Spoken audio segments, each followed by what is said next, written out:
the shore, relentless in the war. The legions in our hearts, shed waters in our balls. The spirit and the flesh, the emotions that arrest. The cerebral will contest, propelling the unrest. Preachers and bandits with means underhanded. The teachers pedantic and lack understanding. So sweep out the sand with the broom in your hand. Stand up, make we burn Babylon. Guess I can give the world to you, the world to you. But the falling of the curtain is for certain. Be careful where you lurking, demon searching. The spirit and the women fight the battle within. Cause I can give the world to you, the world to you. But the falling of the curtain is for certain. Be careful where you lurking, demon searching. The spirit and the women fight the battle within.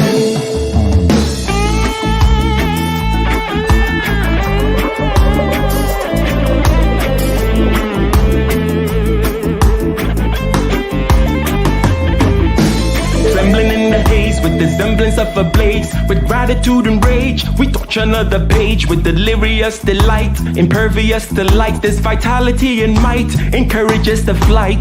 Preachers and bandits with means underhanded, the teachers pedantic and lack understanding. So sweep out the sand with the broom in your hand. Stand up, make we burn Babylon. Guess I can give the world to you, the world to you. But the falling of the curtain is for certain. Be careful where you're lurking, demon searching. The spirit and the women fight the battle within. Guess I can give the world to you, the world to you. But the falling of the curtain is for certain. Be careful where you're lurking, demon searching. The spirit and the women fight the battle within.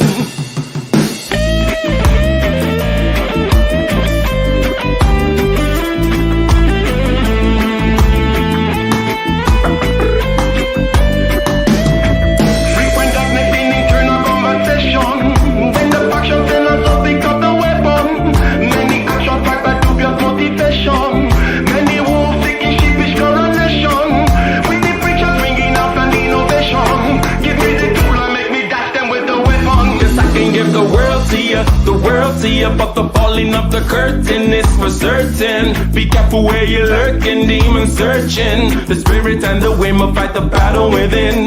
Cause I can give the world to you, the world to you. But the falling of the curtain is for certain. Be careful where you're lurking, demon searching. The spirit and the women fight the battle within.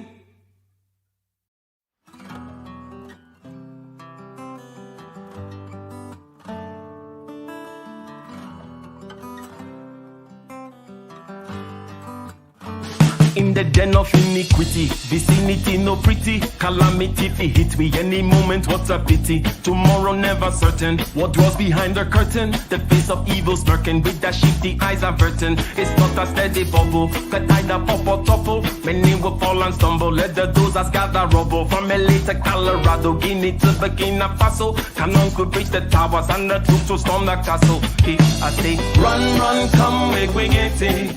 Because the peace that is bestowed upon the meek is overrated. So run, run, come, make we get it. Calling all your daughters and your sons, we come forget it. I say, run, run, come, make we get it. Because the peace that is bestowed upon the meek is overrated. Lord, run, run, come, make we get it. Calling all your daughters and your sons, we come forget it. With the rubble steady rising and hearts are compromising. Convictions here are stifling, making evil appetizing. The fists are steady forming and countenance is falling. Defenses are withdrawing, possibilities are falling. In these circumstances, evil will make advances. Pick up your sword and lances and be sure to take your stances. Victory is never promised, the battle is upon us. Gather the brave and honest and the righteous in your corners.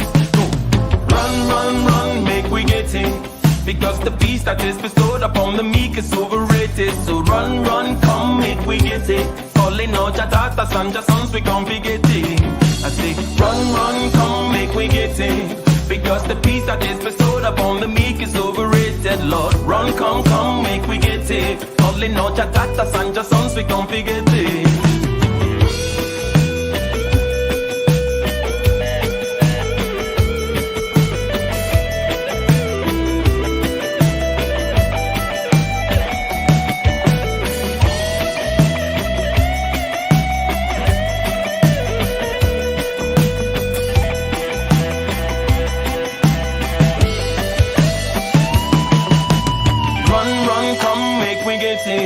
Because the peace that is bestowed upon the meek overrated. So run, run, come, make we get it. Calling out your daughters and your sons, we come forget it. I say, run, run, come, make we get it. Because the peace that is bestowed upon the meek is overrated, Lord. Run, come, come, make we get it. Calling out your daughters and your sons, we come forget it. Run for the hills, let the will lead the mind. For living is the thrill with the doubt left behind. Amidst all the wreckage, there is beauty to behold. We are fearless and intrepid from the depths of our soul. The hands of the steady glean the rose from the thorn. The sweat of the weary brings us closer to the dawn. The motion of the wheel brings the light to the mind. Be aligned, it's divine. Run, run, come, make we get it. Because the peace that is bestowed upon the meek is overrated. So run, run, come, make we get it. Calling on your daughters and your sons, they come forget it. I say, run, run, come, make we get it. Because the peace that is bestowed upon the meek is overrated, Lord. Run, come, come, make we get it. Calling on your daughters and your sons, they come forget it. Run, run, come, make we get it. Because the peace that is bestowed upon the meek is overrated. So run, run, come, make we get it. Calling out your daughters and your sons, we come forget it. Run, run, come, make we get it. Because the peace that is bestowed upon the meek is overrated, Lord. Run, come, make we get it. Calling out your daughters and your sons, we come forget it.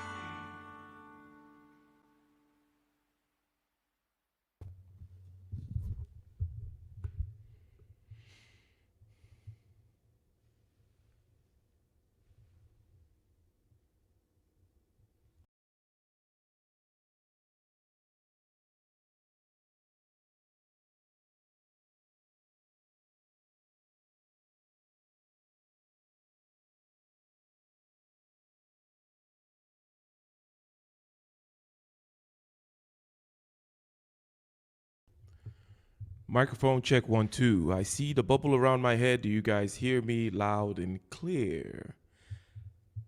Have to do an audio check this time around before we get into it, ladies and gentlemen. So let me ask. While I ask, I'm going to go to the control panel anyways, because last time, for whatever reason, the volume was low on the microphone, way back in the sound controls, back there in the control panel. How are we all doing, ladies and gentlemen? How are we all doing? It is a great evening out here in the West Africa base, out here in Accra, Ghana, doing the damn thing. Doing the damn thing. And today, we're going to have a great conversation. We have a great conversation lined up. And the best conversations are ones that you don't really plan. The ones that are organic, with people whom you can trust to have organic conversations with. So let me go ahead and check that volume. Let's turn that volume up. Let's take it all the way up, ladies and gentlemen. And then I will check to see what you guys are saying with regards to the volume. The volume. Yes, yes, yes.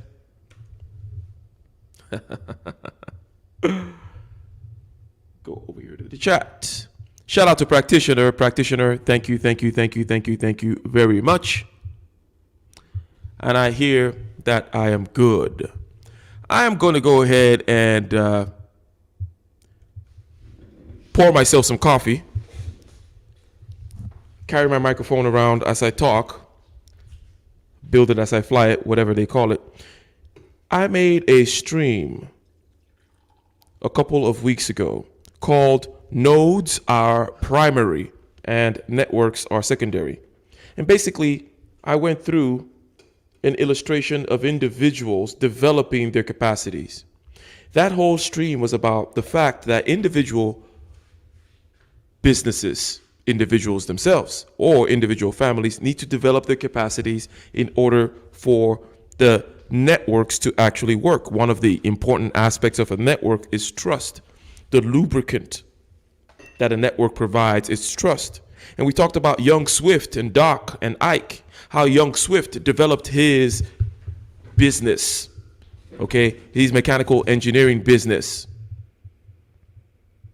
And how Ike developed this engineering prowess and so on and so forth. They know each other. They were able to benefit from the fact that they knew each other. While James, on the other hand, whom they knew from the fraternity, okay, did not develop his particular node in the network, but he kept on talking about network effects and how we need to do this, do that, and the other. Basically, the reason I bring this up is to say, hey, I'm a staunch individualist. Anyone who listens to this channel knows that I'm a staunch individualist. However, I know that we do not have any perfect solutions in life. We only have trade-offs.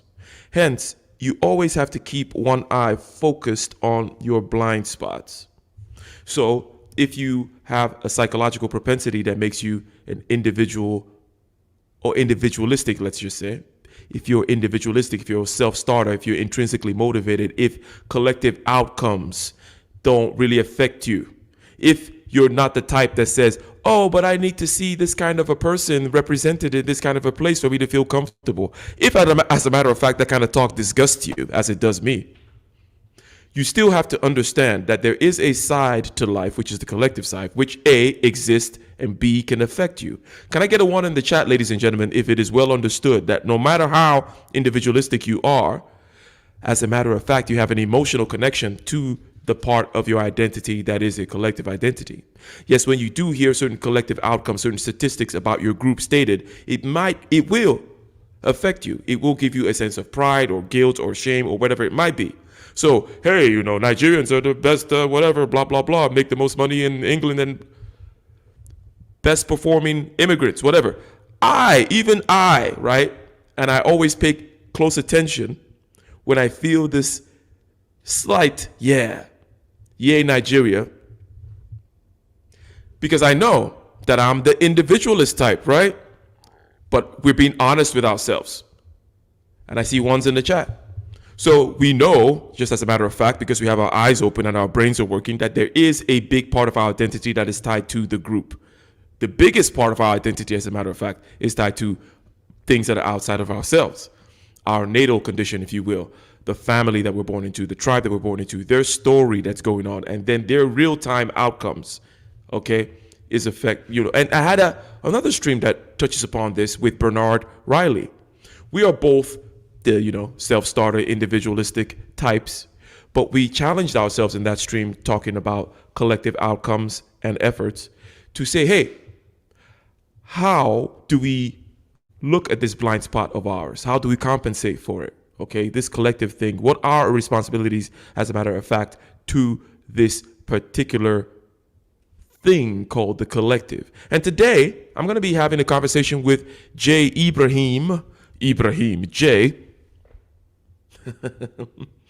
an old acquaintance of mine, I would say an old friend of mine, from northern Nigeria.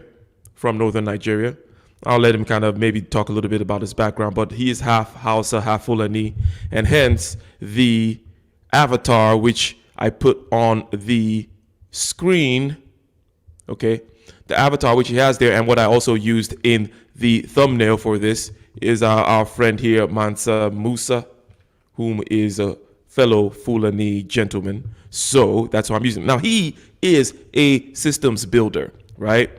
But he's also a staunch individualist, okay? But this is someone who also thinks about systems in a systematic way, if you will, haha. So it would be a good person to have this conversation about how some groups, and let's just go ahead and say it, I think that Africa, for example, and also in certain ways African Americans, are hyper individualistic, but in ways that are not that don't serve the group well, okay? So I talked about those nodes being developed. So everything's all about you. One way in which individualism could go wrong, let me go ahead and throw one way on the table. If everything is about you, but you're not about nothing, then your individualism doesn't serve either you or the group. Can I get a 1 in the chat if this makes sense? If, it's all about me, but you ain't about shit, right? Your node is not developed. You don't really have great capacities or skills to bring to bear, but you're just selfish, right? Then it does not serve you, your individualism that is, nor does it serve the group, right? So that is one way in which this thing could go wrong. But there are many other ways. Okay. Now, the fact that Africa has so many tribes, right? Each of which could be considered a different race, biologically speaking, genetically speaking, it leads to the fact that, the famous tribalism, it's about me and my cousins. It's about me and my blood, so on and so forth, which leads to the fact that, the collective tends to be neglected. That is a problem over there. Okay. But before I bloviate too long, okay, I would like to ask our friend Ibrahim J to test his audio. How you doing, sir? How are you doing in whichever time zone you happen to be in? Hello, how are you doing? I asked you how you're doing. Are you doing well? I cannot complain. I think today has been a good day, and this whole week has been rather full of interesting events. What do you mean by that? I sense a little bit of what are the interesting events that have surrounded this week for you, sir? Well, less more of me and more of you. What have you been doing? You can enlighten some of us.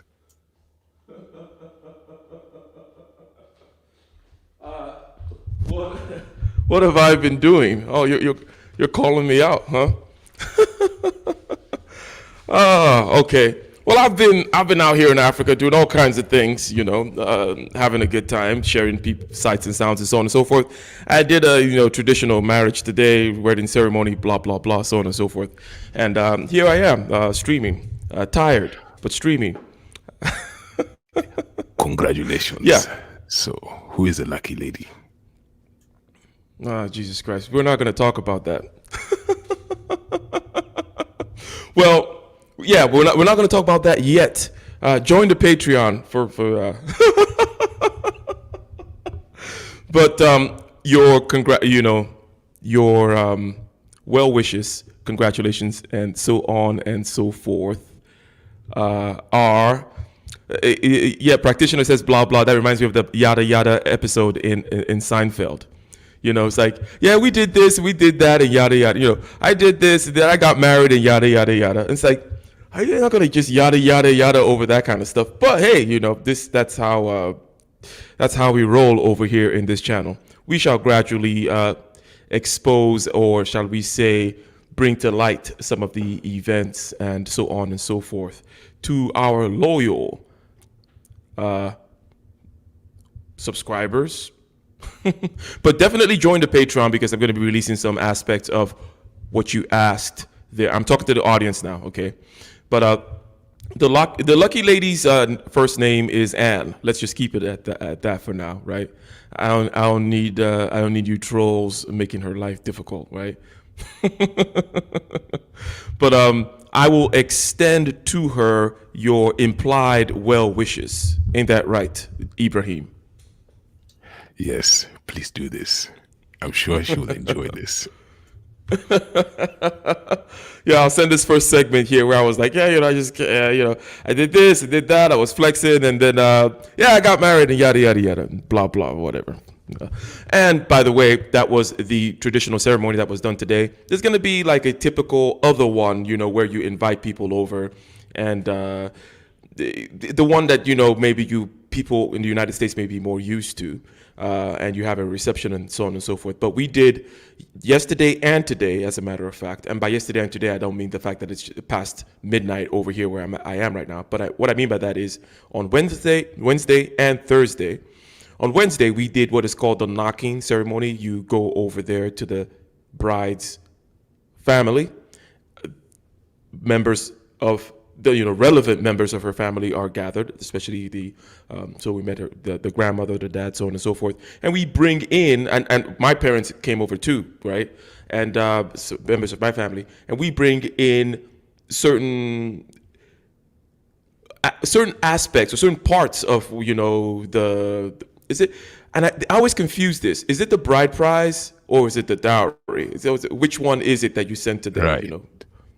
It's the bride price. The dowry makes is sense. when it's the other way around. When the dowry is when it's the other way around. Exactly. So So when we brought in aspects of the bride price, which is associated with what they call the knocking, right? Which is you just saying, hey, we're here. Our son told us, and it's mainly from the other. I don't do a lot of talking during the knocking, right? And they go back and forth, and they do the prayers, and you offer them the gin and the schnapps and all those other things that are part of it, and envelopes of cash, ladies and gentlemen. Yes, you gotta.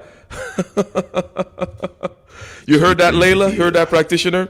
Yes, they be demanding cash over there. So is that tricking? Is that tricking, Ibrahim J? What do you have to say about that? Was I just tricking out there with the gifts and the goods and the cash? Is that what I was doing? Well, I think it's expected in the culture. I think you're fine for now. But if you go too far and you start enjoying it, then you're tricking. I've never heard it put quite that way, because I usually hear, it's not tricking if you got it, or, certain statements associated with tricking. But on the one hand, number one, yes, this is a culture of tricking, okay? But it's not really tricking unless you start enjoying it. That's a good way to put it.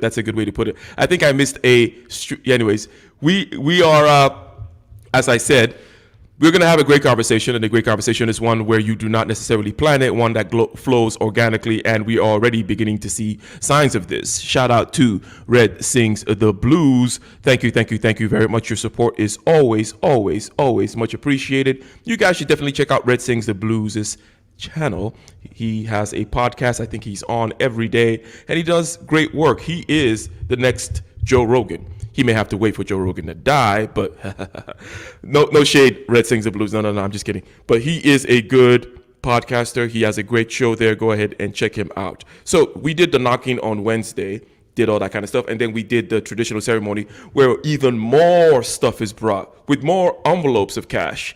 And then in the Nigerian traditional way, we do the spraying we call it spraying of money when people are dancing, right? Ibrahim, you're from northern Nigeria, so you know that whole thing. Can I get a 1 in the chat if you guys know about that thing that Nigerians do where we spray money, we make it rain in events, just because, like, whenever anyone is dancing, we go out there and we just start, anyone is ever practitioner, you're in Texas, you might have been to I think you're in Houston or something. You might have been to a Nigerian event or two, because I know there are lots of those, lots of my people out there. So yes, we did all that as well. There was a lot of money on the dance floor, walking all over money and doing that kind of thing. And perhaps that's kind of part of the whole my attitude towards money, which is, you need to master money. You need to dominate money. You can't make it be your master. You have to treat it like, hey, here's this thing. Throw it all over the floor. Let's walk all over it. Go ahead. Was it dollars or was it naira? It was cities. It was cities because, it was cities. That way you can have a whole lot more of it. But there is a 5-to-1 ratio, so it's not like that crazy. Naira, yes, Naira you can bring out the guns, the guns that they use for the spraying of the money. Yeah, if it's Naira, then you can do that. Even though some crazy MFs do spray $100 bills with those guns, but yeah. Anyways, so that's kind of what I've been up to. I didn't yada it. But then on Saturday, we're going to be having, typical Marriott Hotel Garden, blah, blah, blah, event. Call it a white event, if you will, like quite literally and figuratively, that event, right? That one. But the main event, which is the knocking, the traditional stuff, all that stuff has been done. That's the real thing. All this other stuff is just another excuse to party, if you will. Now, to the topic at hand. Let me just go ahead and start it this way, because I was talking about the fact that no matter how individualistic we may be, number one, we need to understand that we have a blind spot. And if this blind spot for you is the collective action, okay, then you need to pay attention to it. How do you compensate for it? How do you bring in people to an organization or into some kind of efforts that you're involved in that have more of an eye towards the collective, more of an eye towards the network building, more of an eye towards systems building, okay? And also there are problems in the society that have to do with the collective.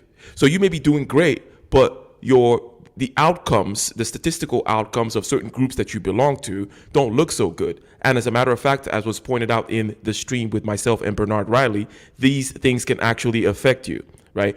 You can actually be affected by this thing in the sense that someone, because of stereotypes, which we all know, stereotypes which are well deserved because of actual outcomes, and this person is judging you based on that. You maybe not get the contract or something like that. Oh, in other words, you may need to do some sidestepping and extra hustling, and you may not care. But how about your progeny, if you will? How about your children? Maybe they're not of the same psychological sort that you are, right? Do you not want to, given the fact that you like to, do all kinds of things here, Mr. Great Individualist and Self-Starter, don't you want to also affect outcomes out there in the world? But let me ask you this. How can individualism go wrong? What are the ways in which individualism can go wrong? And you can take it away, go wherever you want to go with it. First, I would like to ask, can everyone hear me well now? There were some complaints that my voice was too shallow. Can everyone hear Mr. Ibrahim J? Or is that just relative to my microphone being super loud? And maybe I need to adjust mine a little bit because I might be just booming out here. Okay, I'm going to turn mine to more it's reasonable level. Okay. Now, I believe that individualism can go wrong when it no longer meets the purpose of freedom.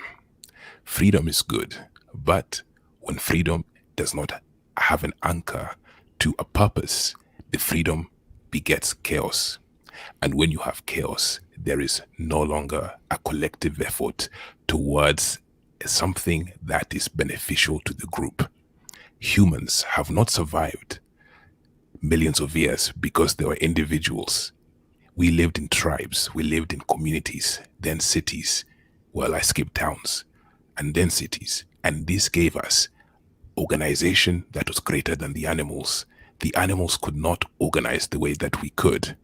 So the problem is when then we stop organizing and then we're in a world competing with other tribes, what happens is there is obviously the other tribes competing and out-competing us. This can have direct impact on us. We might not feel it right now, but we feel it day to day. For example, I'm sure a lot of the women and men in the chat have felt something called microaggression. So individualism can go too far or go wrong, can be self-defeating if it works against freedom. And then you talk about the fact that if we're all cooperating in this one big group, obviously we have all these lubricants going on and we're getting the, shall we say, compounding effects of our efforts. But when we start competing, obviously competition tends to be not as efficient as people think it is. Like now, for example, and I would like to just interject this point here. I did a stream. I've done several streams that touch on this point, but my stream on Peter Thiel's book called 0 to 1 shows why competition really is not what all it's cracked out to be. You don't go into the restaurant business, right? The restaurant business is famously or notoriously a bad business because of the competition, right? So people tend to think, oh, competition is great. Not really. It's not for the people who are producing, not for productivity. It's great because you may get cheaper stuff. It's great because maybe you could get, cheaper, perhaps even low quality stuff like McDonald's or something like that. But competition is not very efficient. You don't have a lot of profit, and profit is what you need to innovate. So all the profit gets competed away. There's not a lot of innovation, and there's a lot of sameness and so on and so forth. So you're saying, hey, if we can cooperate, which is something that we could do, or we do better, generally speaking, than other animals, right? That brought us, that was part of the reason why we came to this point. But now, if we are competing with other tribes, which is a big issue in Africa, right? Then it becomes less efficient and we cannot get these compounding effects. Is that a fair paraphrasing of what you just said? Yes. The problem is that we are too individualistic as Afro-descendant people, as well as native people of other lands like America or the Aborigines of Australia, there seems to be something that makes us way too individualistic. We care too much about individual families, clans, creeds, and tribes above what the rest of the world sees us as. For example, if the world saw us all as black, why is it that we fight amongst so-called each other? Whether we identify with each other or not does not matter, because that's how the world sees us. But we're busy competing with each other for scraps instead of cooperating with each other for a kingdom. And this is not woo. This really is just practical economics. This is not woo. I like the fact that you said that. Unprompted, unsolicited, ladies and gentlemen. Okay? Because this is not woo. Perhaps can be a slogan of this channel. One of the many slogans, along with die early. Inside joke there. But I like the point that you just made. Okay? Indigenous peoples in general tend to be very individualistic because I was about to say we grow up, but we are in situations where we have tribes. Let me get a 1 in the chat if this point that we're making here is clear. Indigenous peoples, okay, or let's say you could take the Aborigines or the Native American, if you will, or also the African tribes. Indigenous peoples have tribes. These tribes are genetically distinct, if you will. Now, there's mixing that goes on, right? But still, genetically and especially culturally distinct, right? Such that there is this sense of, oh, well, we're all black, but oh, that's an Igbo man, that's a Hausa man, like this, that's a Fulani man, this is a Yoruba man, blah, that kind of a thing, where the outside looks at you as one way, they're treating you as one thing, but you internally are busy fighting against each other. And what I'm saying, the reason why I talked about this indigenous thing and asked for the 1 in the chat, which I see, is because we understand that it's a feature, right? And a bug. But when I say it's a feature, I mean it's a natural outgrowth of this kind of a tribal way of being. So it's not just a bunch of individuals being individualistic a-holes, which is something that was pointed out. Another obvious way in which individualism can go wrong is if you're just an individualistic a-hole, right? Arrogant. I said it before where it's like, it's all about you, but you ain't about shit. That kind of thing. It's like, well, then there's no point. If you want to go to Mars, yes, you got to be a self-starting, individualistic, single-minded type of person. If you're a Steve Jobs, then you got to be that way too. But if you're just fighting for scraps, okay, and you're a selfish bastard, it doesn't make any sense. You're not doing anything. You don't have a vision that is big enough for you to, shall we say, and my brain isn't working very well. I haven't slept in a couple of days, so you guys will have to forgive me here as far with my wordplay. But you guys know where I'm going. Go ahead, Ibrahim. Go ahead. Right. I would like to make a small correction on the Elon Musk and individualism. I don't believe that he's individualistic. He's just selfish. Selfishness is different. See, you can be selfish, but still be collectivistic. The individualist really truly believes that he himself is the only thing that matters. As in, even in approaching commerce, the selfish person understands that he puts his own needs above other needs, but he understands that there is an ecosystem. Exactly. The selfish person has a goal which was generated from himself, or at least, insofar as we can ascribe it to somebody, right? Comes from himself. He wants to go to Mars, but he has to bring people around him and whip them, right, into shape and make sure that they're all going towards the course, right? While an individualist really is all about themselves. They're an end unto themselves, and so on and so on, and they're the only one that matters, right? Is that what you're saying? Exactly. So when it comes to us moving forward, we must remember at least 3 things. The first one is that we cannot go far alone. This is an African proverb. If you want to go fast, go alone. If you want to go far, go with many. However, it is not Say that really again. kept. Say that again for those of them who did not hear. Say that proverb again. There's an African proverb: those who want to go fast, go alone. Those who want to go far, go together. The thing here is that the individualist believes that they do not need anyone else. And it is true. For the moment, they don't need other people, in the sense that they abuse the system. They do not acknowledge that the system exists by being created by multiple other individuals who then feed into the system. They believe that they are the node and end to themselves. But the thing is, they're just lying to themselves. Now, they can still operate like this because they have the freedom to do that. So, and this is when it becomes toxic, because now they're exploiting the system. Yet 2 years later, when their son is born or their daughter is born, who cannot navigate and exploit the system the same way as them, they now start to wonder, what is wrong with the system? They're not giving us jobs. They're not giving us this. Who is them? Who is this them who should give you these things? 100%. Shout out to Aizen Sama in the house for the content he says. Thank you very much. And I also enjoy your content, Aizen. And you guys should check out Aizen's channel.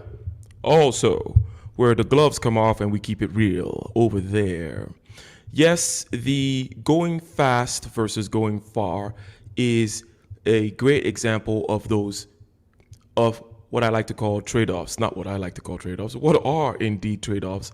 What I like to harp on in this channel, and what this particular conversation is also about, right?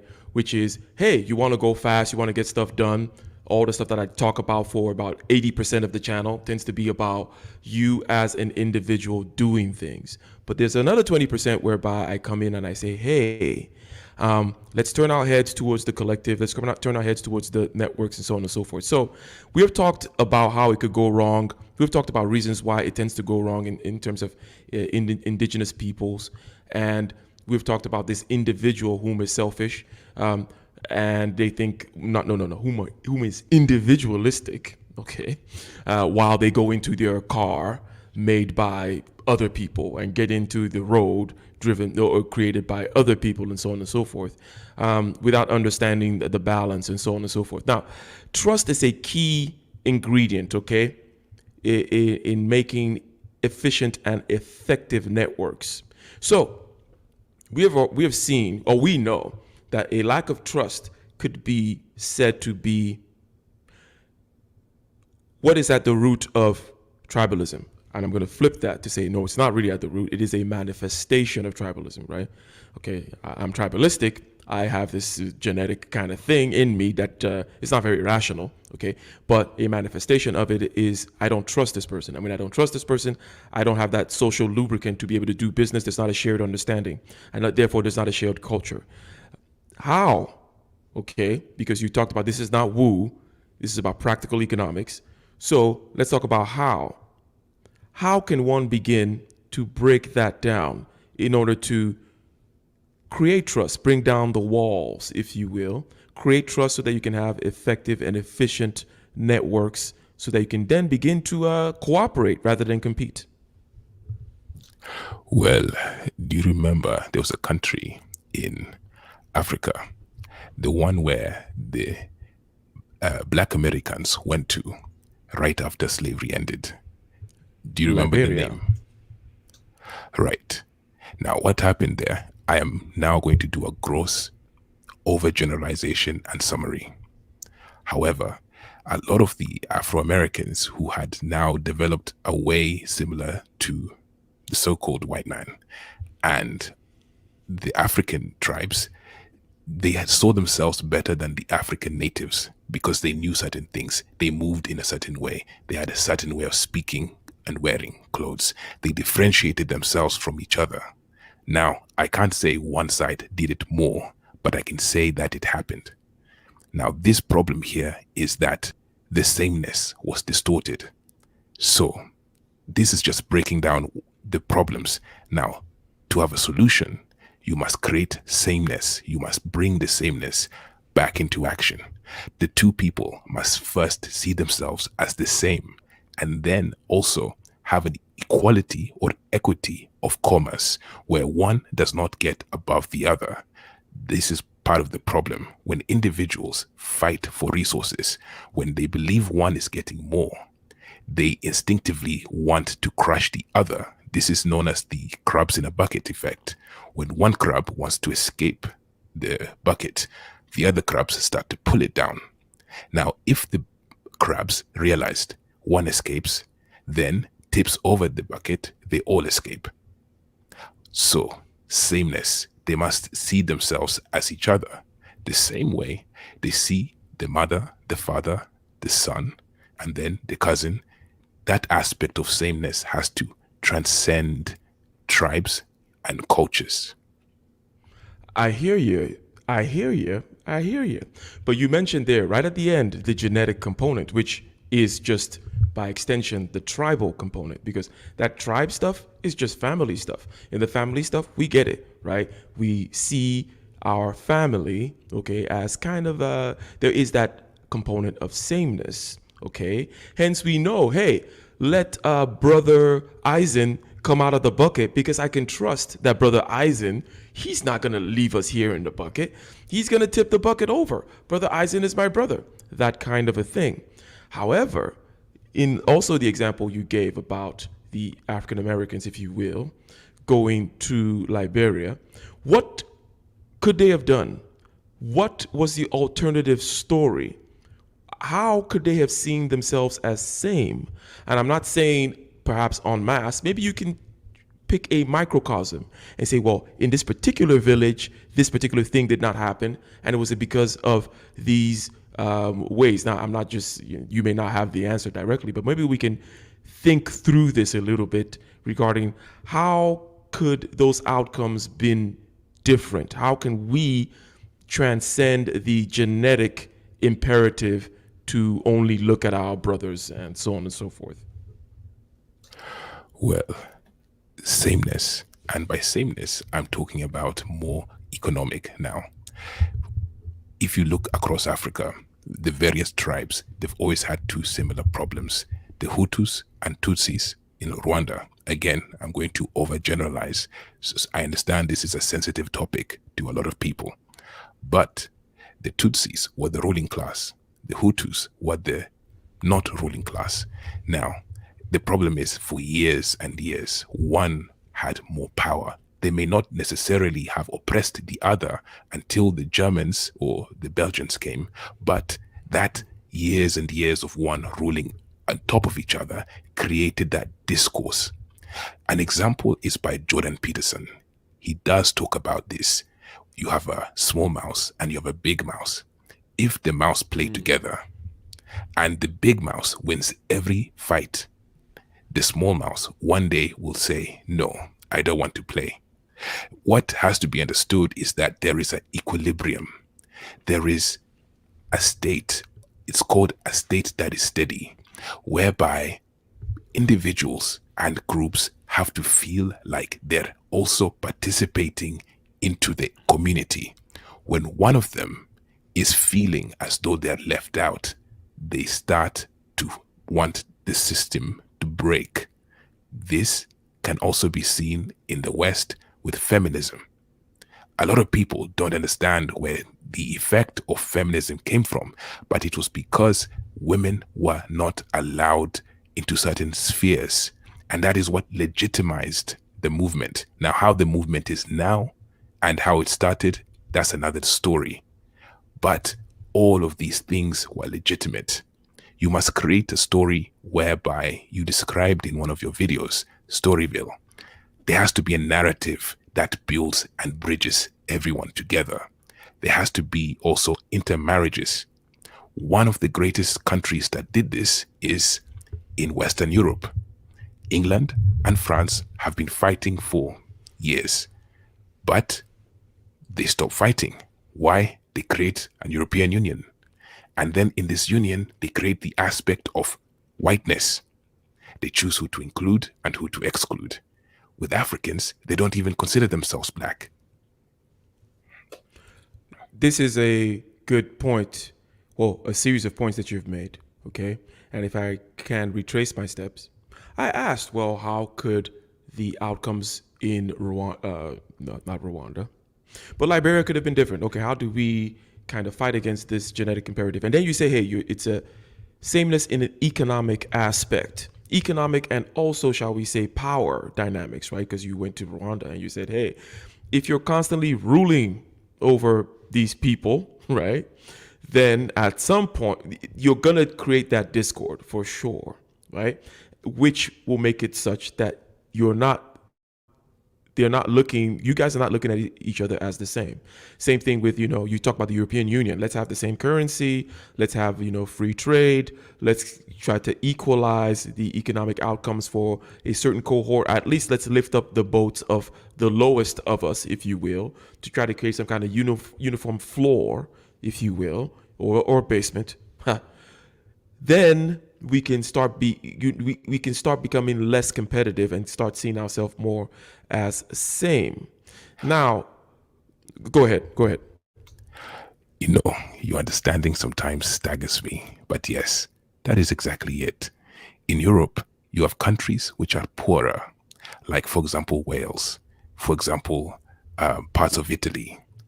These countries are less economically favorable to succeed than Germany. So what happens is the money and the system is designed that money gets poured into those countries. So essentially, you don't have too many countries suffering below a certain poverty limit. This allows for there to be that equilibrium where people do not feel like they're being completely oppressed. They feel like they have enough. When a man's belly is full, he doesn't have time to act a fool. I've heard that one before. I don't know if you just came up with that one. When the man's belly is full, he doesn't have time to act a fool. Shout out to the $5 monarch of the manosphere, if you will. Snuggles in the building, or in Bernard Riley voice, Snuggles came out when I heard the sound of roaring thunder from above, accompanied by the one that granted me with the title. Interesting combo, I see. Yes. And there have been other interesting comments here regarding, let's say, some of the reasons, right? Poverty was alluded to by, I believe the name is MD2V4, right? And we just touched upon poverty, especially it's all about the relative aspects. In other words, it's not that people are poor, it's how poor they are compared to how rich the other people are. Isn't that right, Ibrahim? Exactly, because some people will say we are far richer than we were in the 1800s. This has been said by people like Jordan Peterson. They say poverty has improved considerably, especially in Europe. Now, why is it that there's still people who thinks things are unfair? It's not about the actual state of lack. I mean, that is part of the equation. But the actual problem is you have far more than I have. You have far more power, far more status, far more of all the consequences of economics, power, and status than I have. If I can at least sometimes have dignity. See, this ultimately is about dignity, how the individual or the group feels about themselves in relation to everyone else. I see. So there is an inter-tribe aspect and an intra-tribe aspect. In the intra-tribe aspect, we can talk about this kind of dignity thing in terms of, the big man, as they say in Africa, versus the little ones. And not oppressing each other. That big rat, little rat example that you gave with Jordan Peterson. He's basically saying, and let me reiterate that for those of whom may not be familiar with it. Basically, there is this thing in mammals whereby, and you can see this in big dogs versus little dogs too, right? The big dog versus the little dog, they're going and they're fighting each other, or, the play fight, the mammalian play, as we call it. You will notice that even though the big dog can literally just, crush the little dog, the big rat can crush the little rat. But when things go right, which is most of the time because they're just kind of programmed to do this, the little rat, okay, or shall I say the big rat lets the little rat win. The big dog lets the little dog win. The big dog will not just bite with full strength on the little dog. He'll let the game continue. In other words, the game will therefore continue. If, on the other hand, the big rat does not let the little rat win at all, the big dog does not let the little dog win at all, the game stops. The little dog is not interested in playing anymore. Okay. And then when the big dog, for example, gets an opportunity, as will be the case in certain human societies, some of which you've given examples of, they will gang up with other little dogs and they will come for the big dog. So if you're the big dog, make sure that you let the little dog win. Now, you gave certain practical instances of this. So let's say the European Union, and then let's go ahead and pour money, as strange as that may sound to people like us whom are, like libertarians and so on and so forth. Let's go ahead and pour money into the poorer countries. This is Germany speaking now and saying, yes, we want to do this. And even if right now we are the big dog, and some people may be asking, why are we letting the little dog win? Why are we giving the little dog or the little rat our resources? But we need to do it anyways. Now, let me ask you this. Are there any kinds of, shall we say, trade agreements or anything that comes to mind that will begin to serve this purpose amongst the tribes in Africa, if you will? This is a good question. Africa is now trying to pass a new trade agreement, the Transcontinental Trade Agreement of Africa. Now, this is interesting because there are still some corrupt sectors, especially in West Africa, which will mean that this will be a little bit slow. However, what they need to do is get a few things straight. Language. You cannot do this effectively without a transcontinental language. They must choose one. Now, they must choose a language which is not from a superior tribe, a small tribe, or a tribe that does not take power and then immerse it and use it against others. For example, if it was the Igbos or the Hausas, one of the languages from those tribes that was used, they would feel superior to the other tribes of Africa. It needs to be a language that most feel as though does not have that pride aspect in it intrinsically. I can think of one language, of course. Would that be Swahili? Would that be Swahili, Mr. Ibrahim? Yes, Swahili seems like the perfect language for the African Union and the African Transcontinental Trade Agreement.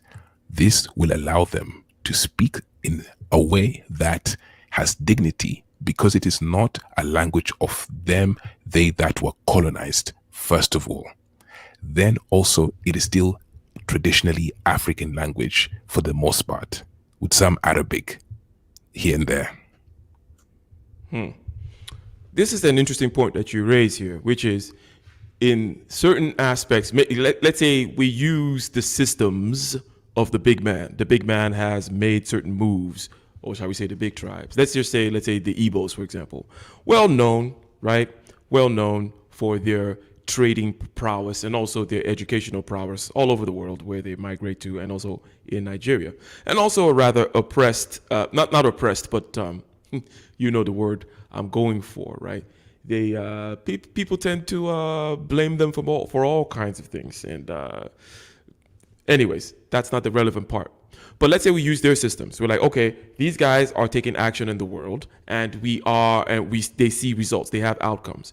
But when it comes to certain other things, okay, that are, shall we say, on the soft side, okay, when it comes to soft power type of things, let's say language, you don't choose the Igbo language to be the language that all of the union, let's say, is going to use, because why? I want you to restate that. Like you made it, you said it in the negative, that you want to use the language of a smaller person. That way it's not, they don't feel oppressed. But if you use the language of the bigger person, what would, I can see that will just kind of have that power dynamic that you described earlier, whereby it's just kind of a ruling over again, but through language now.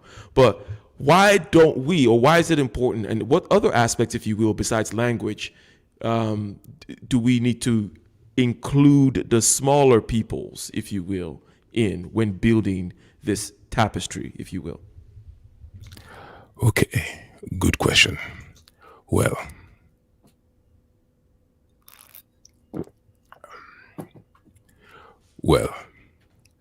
the problem is, if the language is of the big tribe, that means the big tribe will now be in direct conflict with the other big tribes. The other big tribes will simply not allow it because of the pride will get in the way. Now, other things that do come into play is pride of culture. For example, if you're trying to weave a tapestry of intra and intercultural pride that allows people to have their dignity, despite them not participating equally in the greater economic sphere, is that you allow them to export other things. For example, the Oromos in East Africa have that dance of theirs, the shoulder dance. Some of the Dogon tribes in West Africa have that super fast leg dance, which is faster than anything I've seen in Ireland. There are so many different cultures that if you create a game whereby everyone is valued for something, you have different games of sports, you have different games of dances, music, food, and you make these games equally important to the minds of people, the story, the narrative that is weaved. You then forget that the economics is the most important, even if you primarily use Igbos because they have a certain way to make deals with other countries. It does not mean that they're the only ones or even the most important ones in the narrative. It's all about the narrative. For example, now this is going off topic a little bit, but if you have a wife, now that you do, you want to create a narrative whereby she feels as important for the contributions she makes as much as you. And it is true, her contributions may be different, but they're just as valuable for the total experience of marriage. Same thing here. This is a marriage.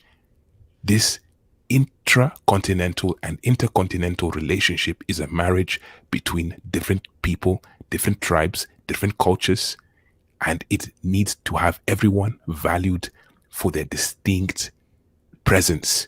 Music, dance, food, art, sports, as well as intelligence. I see. The Storyville aspect of it, very key. And when I mentioned the soft aspect, obviously we were talking about the cultural aspects, the first of which was language. And you added the others, right? You added the others.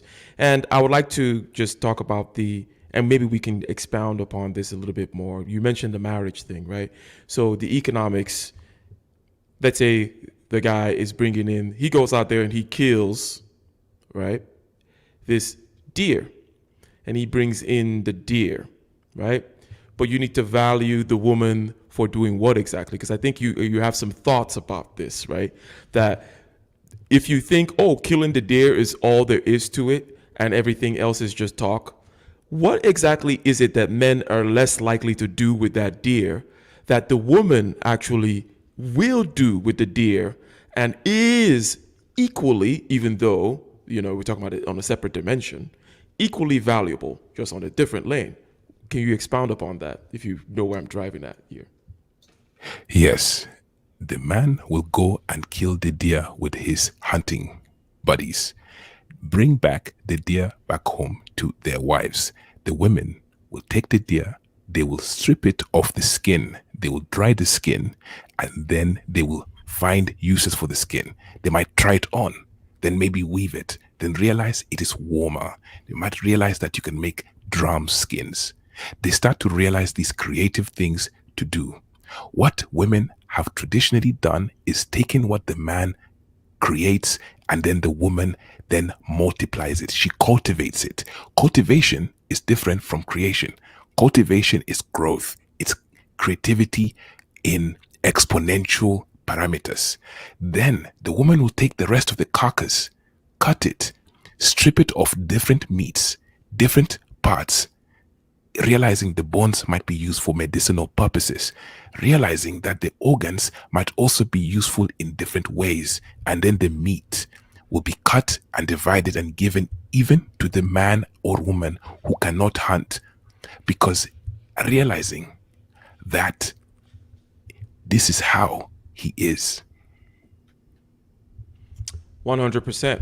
So the things that have to do with the experience, which can be analogized to what we talked about, the dances and the language, right, of the smaller tribes, if you will, so that the man, okay, will just bring that deer back and just kind of just throw it on the fire, right? The whole thing, okay? Not really caring too much about these subtle experiences, which you describe as exponential, which indeed are exponential. Because it's a lot better when you have those drum skins and you're playing the music and the women are dancing around while you eat the meat, right? And there's different parts of the meat where, these are the nice little tender areas, and then we use the soup, the bones for making the soup, and this, that, and the other. Guys generally don't realize, just hack it up. Let's just roast it and eat it. Okay. I don't care about, finding ways to make, quote unquote, the experience better. So I think that the marriage analogy is a good one, in the sense that the smaller tribes, you would have to uplift their experiential contributions in terms of the language, let's say Swahili, for example, and on and on and on, the culture, and you make these different games, as you mentioned, that are equally valuable, while on the economic end, you use the means, methods, and so on and so forth, what have you, of the tribes that have, demonstrated prowess in their particular regard, right? I don't know, was there anything else you wanted to add about, because this line was about, well, how exactly do we instantiate this? How do we begin to do this? And you mentioned that the trade agreement is being attempted right now. Can you delve more deeper into some of the problems, the challenges, and perhaps are they soluble? Are they insoluble? Or what is the timeline? How could this go wrong, if you will? The trade agreement right now, the African trade agreement. Well, there's some already problems with the inception. For example, countries like Cameroon are in the Francophone section.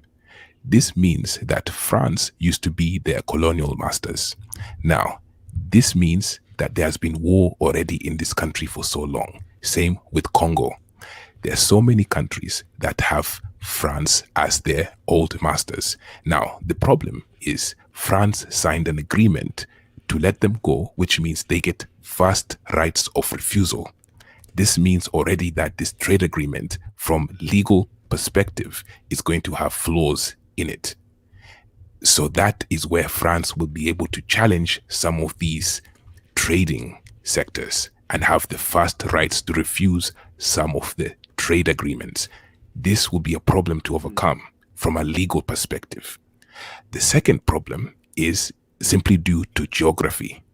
The African geography is not built for a lot of commerce because it is too large and there's too many hills, there's too many forests, there's basically too much of a terrain problem that must be overcome. And to create the infrastructure that will overcome this terrain problem requires an economic agreement of how to spend to create these roads and to clear this terrain. This will be difficult because some of the countries that have less of the economic value will be left behind. And the most lucrative countries like Congo have wars initiated and continued by certain other global corporations.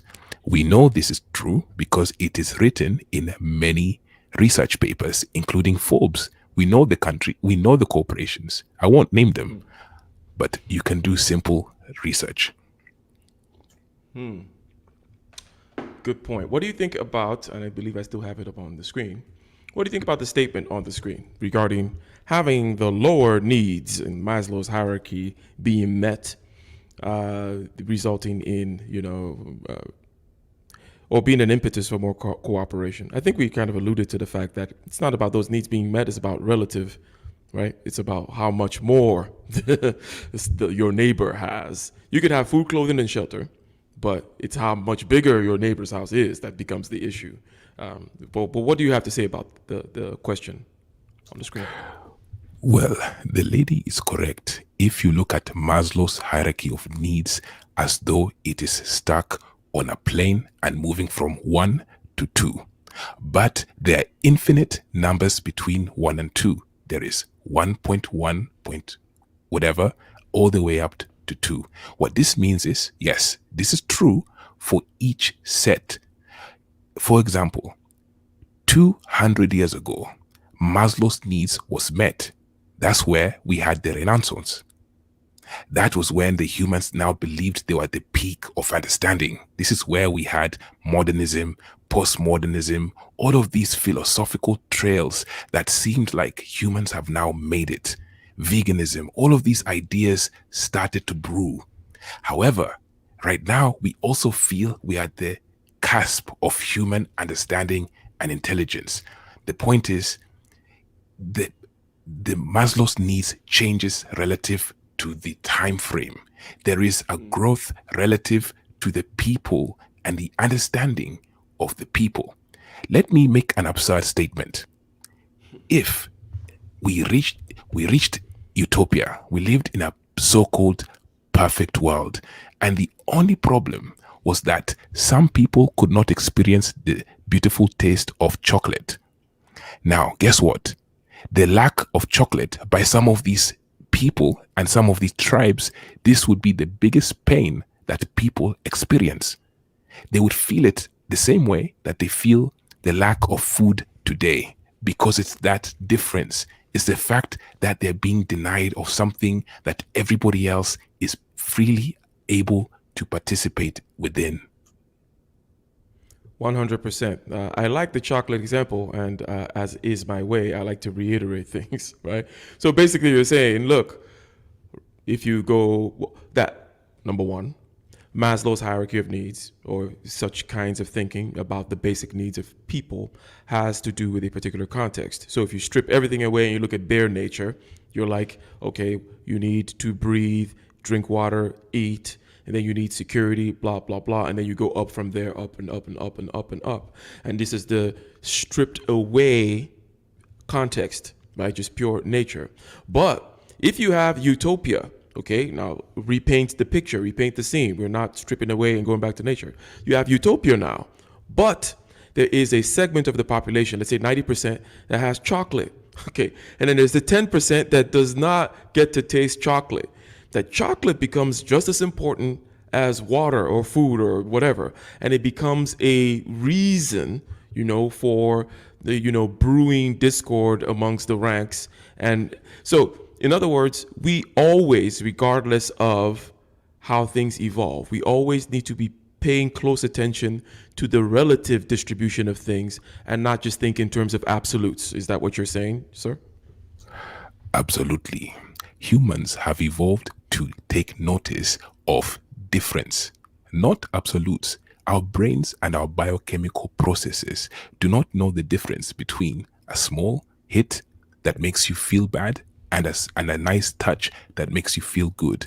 It only knows the difference in scale relative. If someone grows up in Nigeria, goes to America, they think, wow, this is so easy. I can make money. I can do these things and it's so easy. It's because of difference. They grew up in an environment that led them to expect all sorts of chaos. Now they're in a clean environment, and by clean, I mean the easiness of movement. Yes. I like that you make that point, a tangential point and ancillary point. However, a point that I like to emphasize time and time again, which is that there is a difference in the immigrant mentality. I talk about it as the fox coming into the hen house. So the Nigerian coming to the United States is the fox, and he sees this whole system here as so easy. Okay, it's like, what are you guys complaining about? There's money everywhere I look. There's opportunities to make money everywhere, everywhere, everywhere. And for the natives of America, if you will, those born here, what you can do is try to take off your glasses and try to the degree which possible, put on the lens, number one, to the degree to which it's possible and to the degree to which it's applicable, right? So you're trying to get certain outcomes, right? So it's not like you go and you become a fox completely, right? But you want to put on the fox's lens to the degree to which it's applicable to the pursuit and attainment of certain ends, right? You want to say, hey, how is it they see these opportunities? Like you see these different immigrant communities, again, it's an immigrant mentality type thing. They take advantage of certain opportunities. It's not opportunities from heaven. They're right here in my neighborhood. How did they do it? What do they see that I don't see? And then you begin to do that as well. And that goes to the development of nodes and those kinds of things. Now, I'm going to, let me see, how are we doing on time here? Because I know that we can go on and on and on. Are you telling me it's already been an hour and a half? Is that what you're telling me, J. Ibrahim? Well, a little bit, just a little bit over an hour because I think we started a little late. Now, let me go to a question here. Let me open up a lane that I think is relevant and appropriate. And before I open that up, we've talked about trade agreements. We've talked about the fact that it's economic sameness generally that we're speaking about. And up to this point now, we're saying, hey, it's not just a question about meeting certain needs. It's about the relative aspect.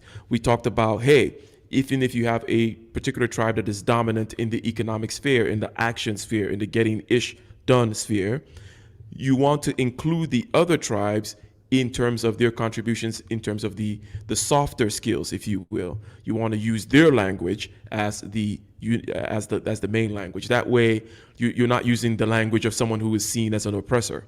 Okay, and so on and so on and so forth. The dances, the games, and those kinds of things that you described, which obviously need to be elaborated upon. But as we go on and on with this, it starts to sound like Plato's Republic, right? Doesn't it? Like in terms of you have to you almost need this philosopher king type, or at least a panel of philosopher kings that can see these kinds of things, that can then begin to implement these kinds of things. Now, in the implementation, is it the case that Africa needs a top-down, strong man type stuff, right? In order to bring about the cooperation, in order to enforce the particular, let's just say, things that need to happen in order for that sameness to come about? Or can we hope to kindle a more organic means of cooperation?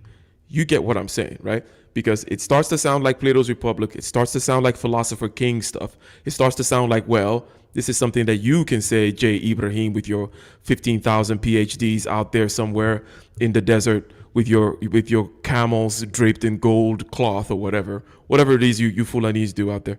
And also, before you answer the question, also someone was asking if you're from Wakanda, if you could just tell them exactly where you're from, or maybe where your mom's from or your dad's from, that kind of thing, and then address this question: if do we need philosopher kings such as J. Ibrahim to do this, or can we hope for a more, shall we say, democratic, organic mode of this coming about? Good question. My father's side is from Nigeria, Abuja. My mother's side is from Senegal, and she's a Fulani.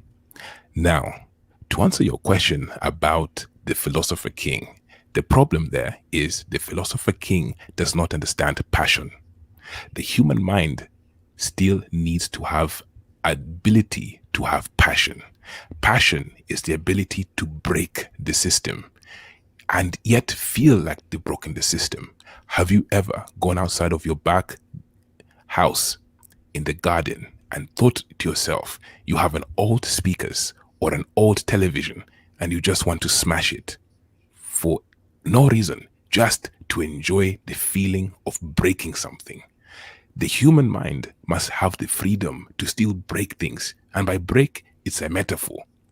Meaning, the philosopher king must devise a system in which the individuals feel free. They feel like they're participating in it and they're not being controlled.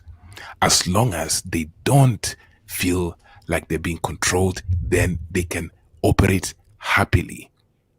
They must feel free. So you're saying the philosopher kings must feel free in order to do what they do in the system. Did I get that correctly? No, the individuals living in the system must feel like they're not being controlled. They must have the freedom to break and do that which they want to do. What the philosopher king does is create a substrate. A substrate is the lay of the land that even if some particulars break, it does not break the system.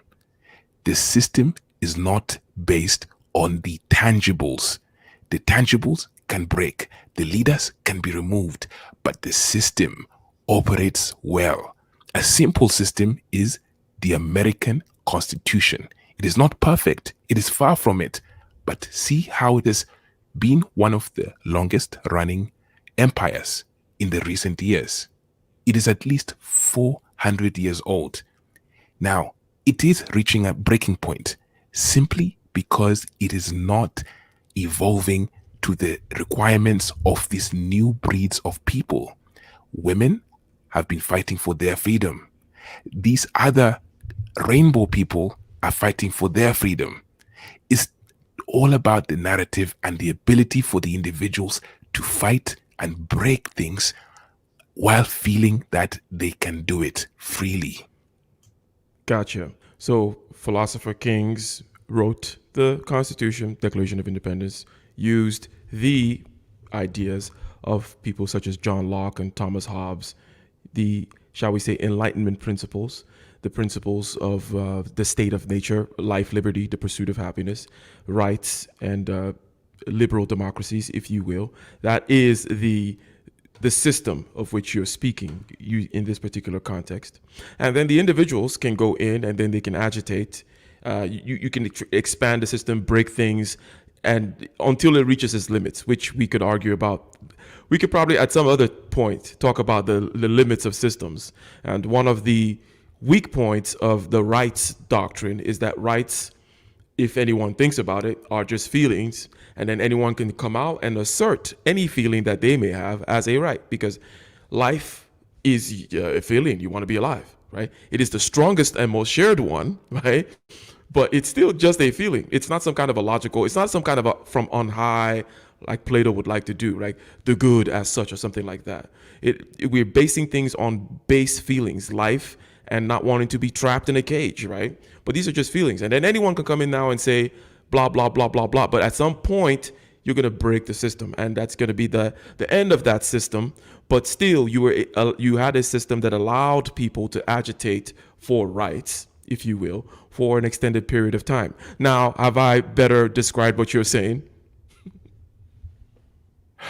This is correct. For example, right now, if you want Africa to truly reach the next level, now it cannot happen organically because they are in a world with other competitors. The European Union, the Americans, the Chinese, and the Indians will not allow them to organically reach this state effectively because they are also the world's resource-rich nation or nations, as many would correct me. So they cannot even be allowed to reach this natural state of equilibrium. It must be set. If you are in a reaction, this will be called a catalyst. You need a radical philosopher king that can sacrifice himself to change things. In the Judeo-Christian tradition, the radical philosopher king, we know who he is.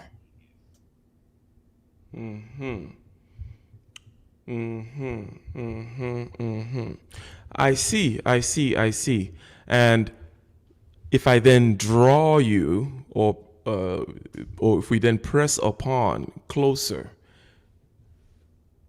the aspect of the question which demands a more black and white answer, which is,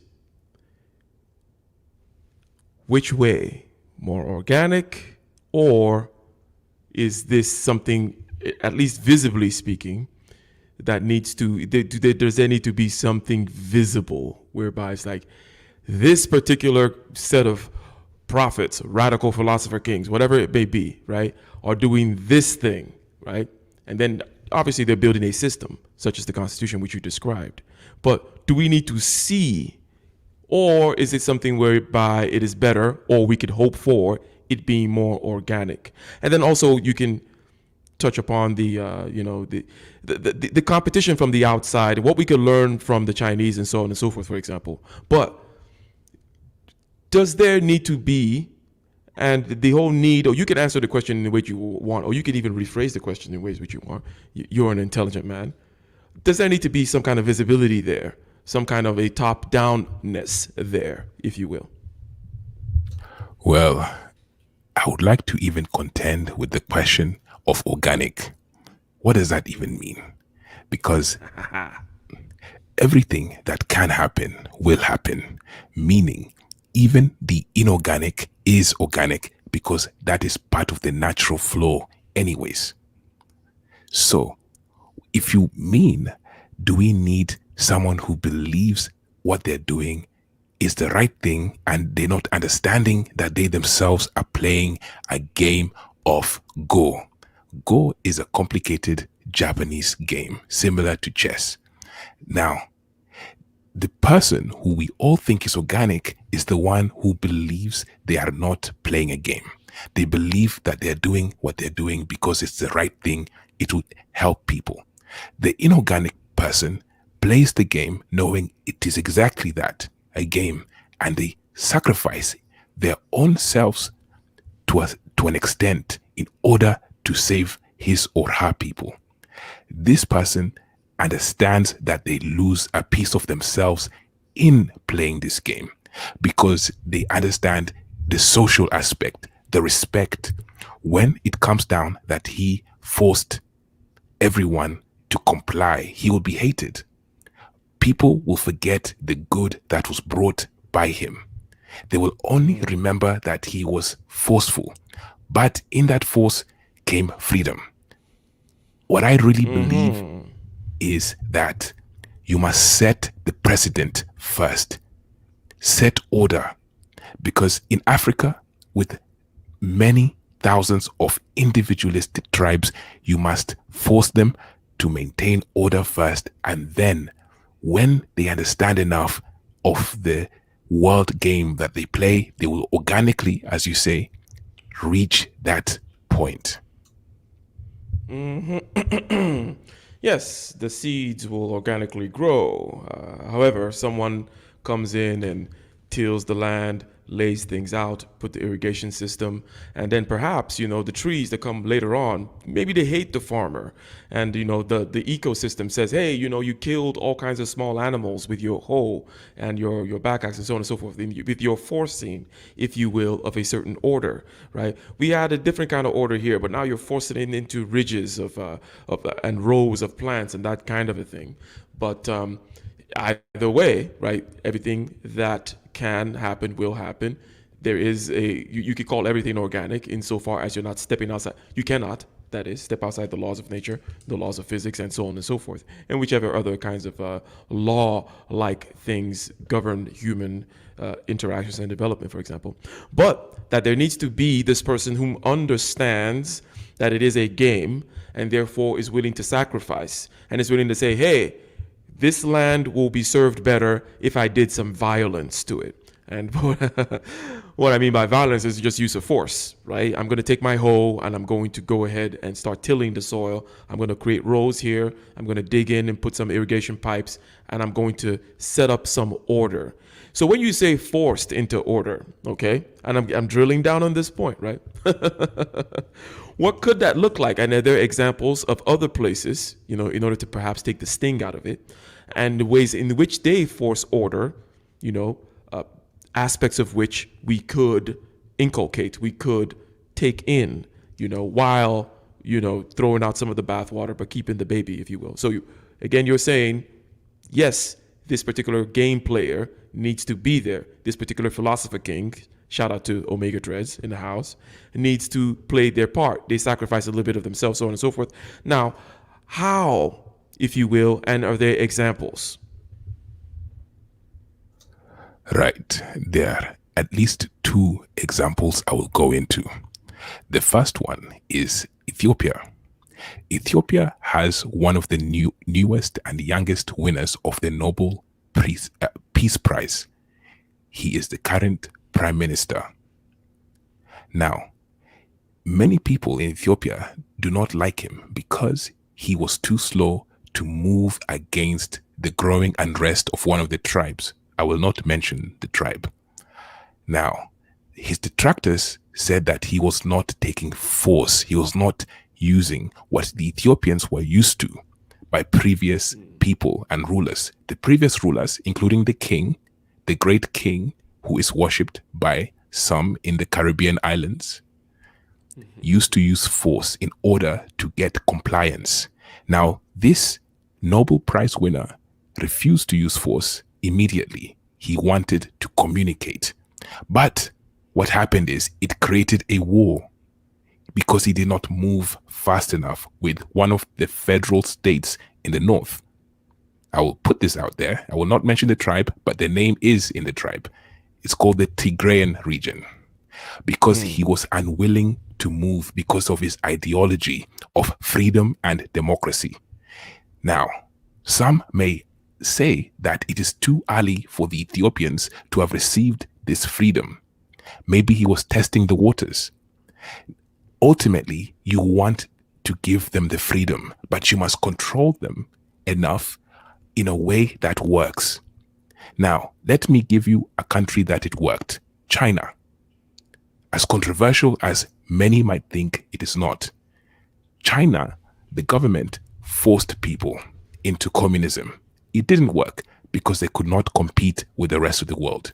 So they gave them an illusion of freedom, whereby they can lease houses, they can so-called own properties and get wealth. However, it is now backfiring on them. Now that they have tasted the freedom, they want more. Meaning, as we discussed earlier, this is not an absolute state that continues. It is always respective to how the other cultures exist. The Chinese have now seen how the Americans live their life with their liberties, freedom, and rights, especially in places like Hong Kong, which are now trying to fight against the Chinese Republic government.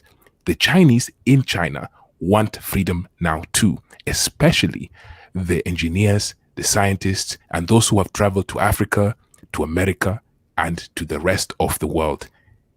As you see, everything happens within the ecosystem.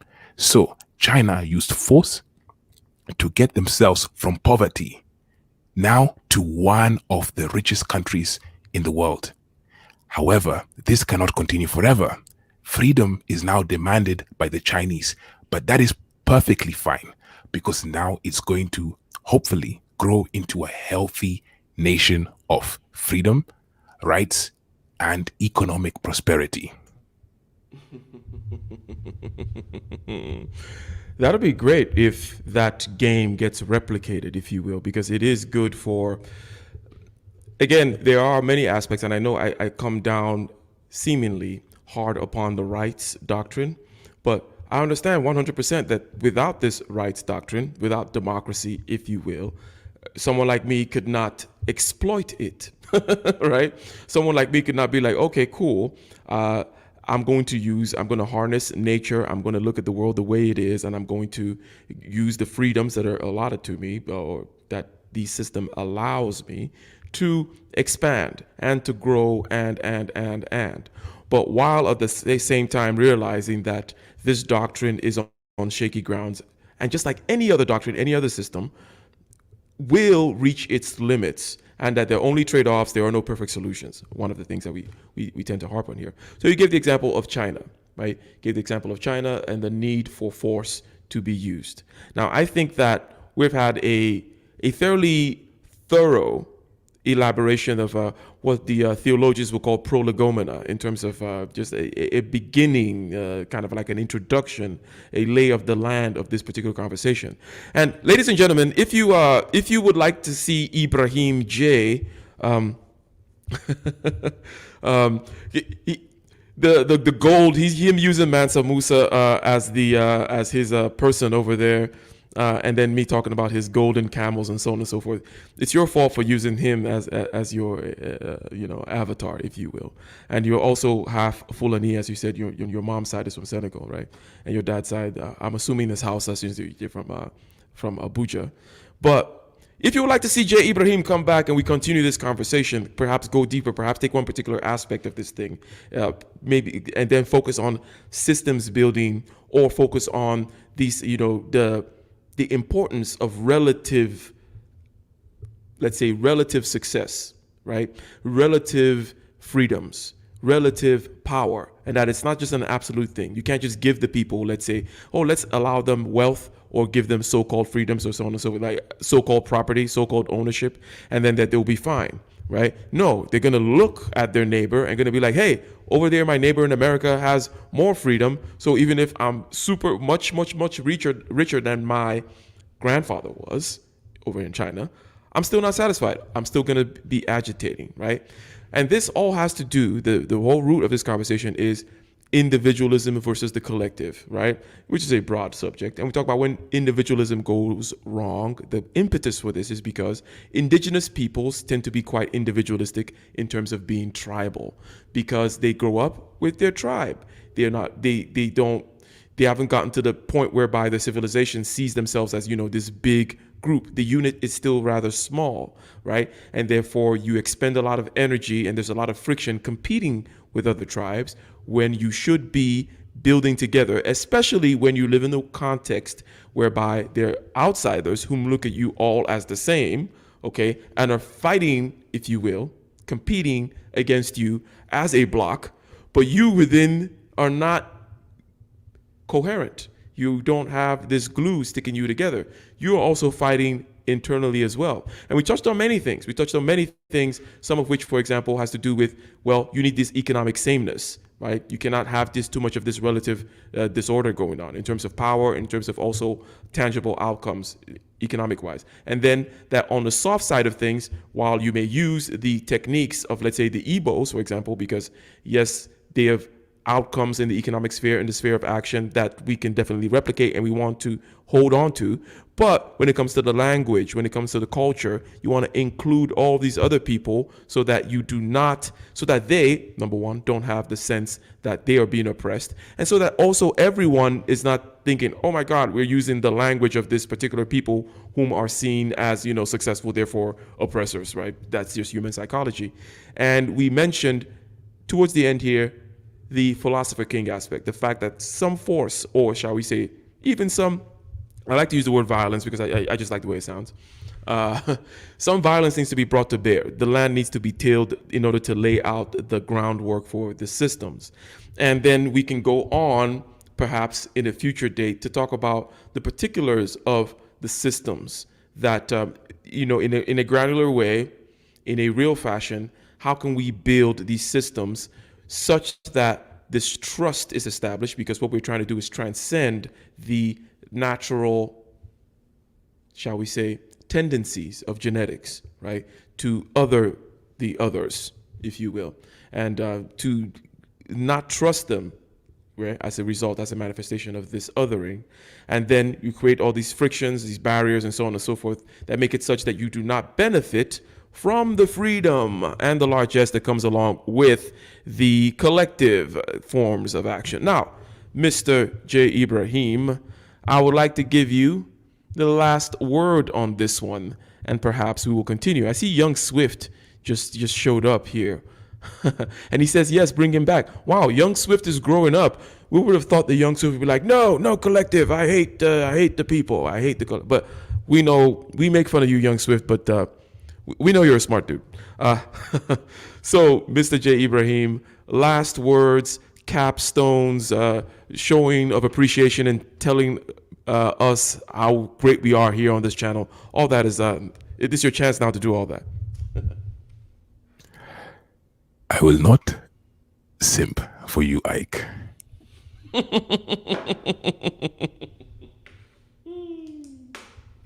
All right.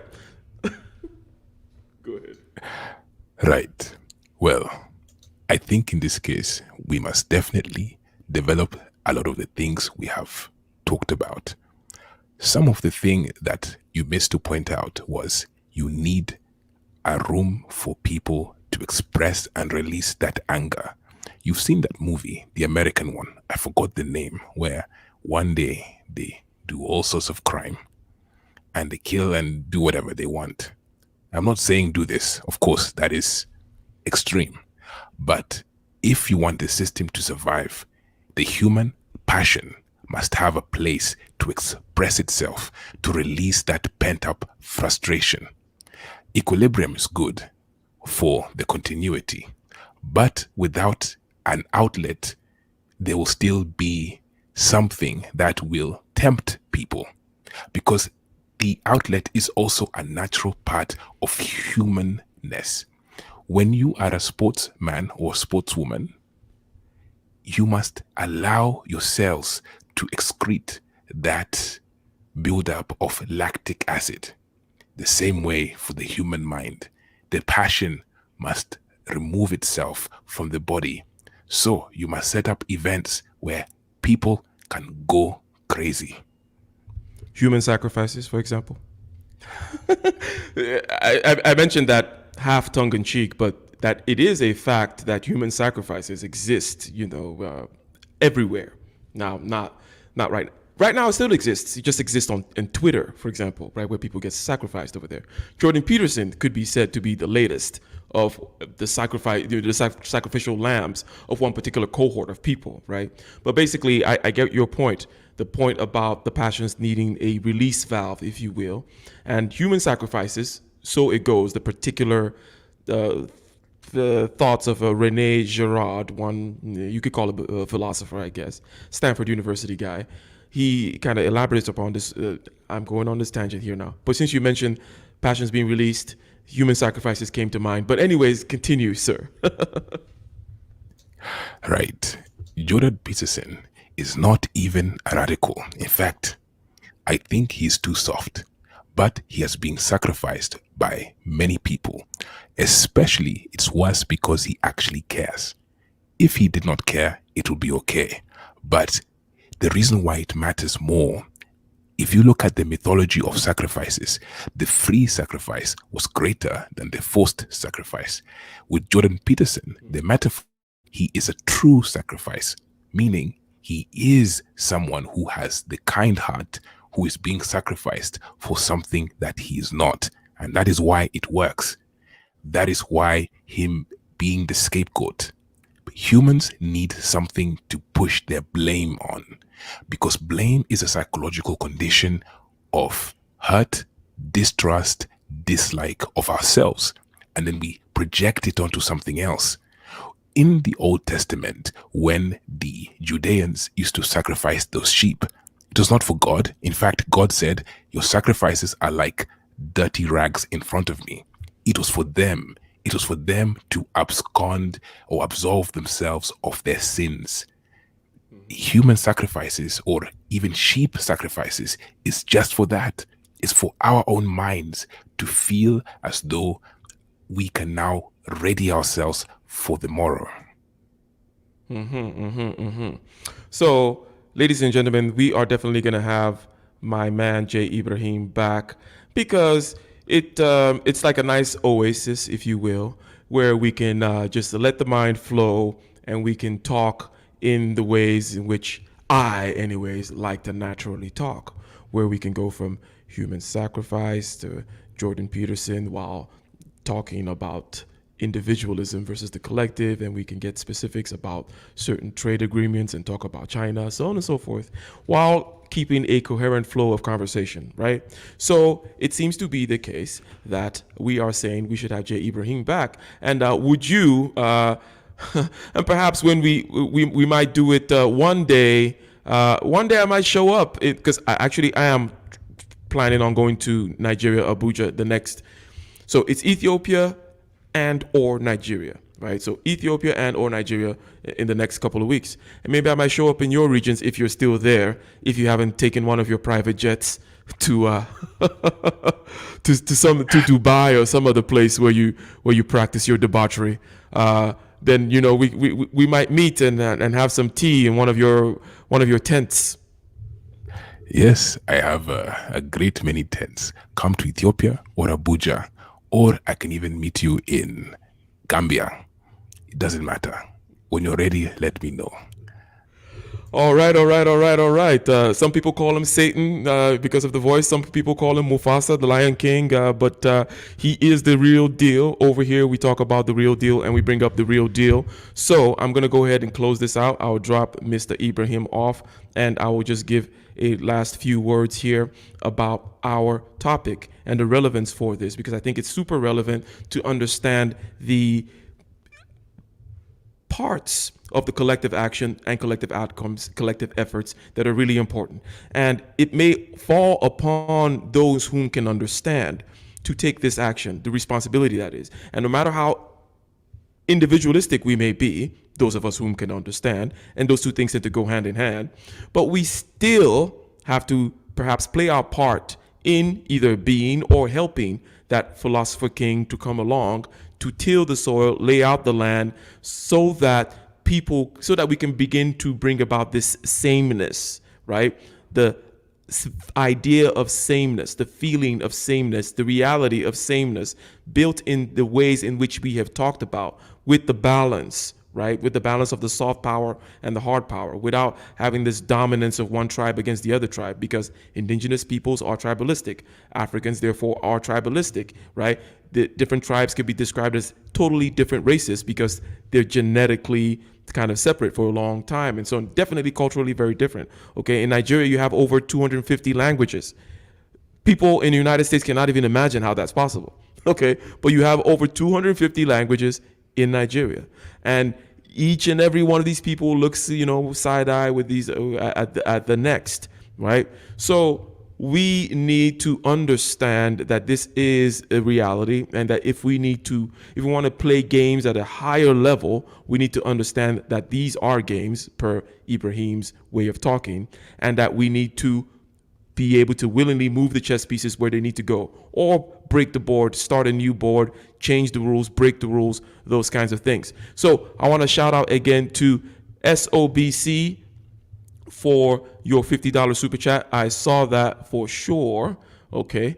And shout out also to the one that is on the screen right now from Bella Howlight, I'm assuming. Okay, bam. This is something new, says Mr. Chaos Rain.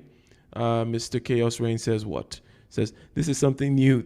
This could make a good series. Yeah.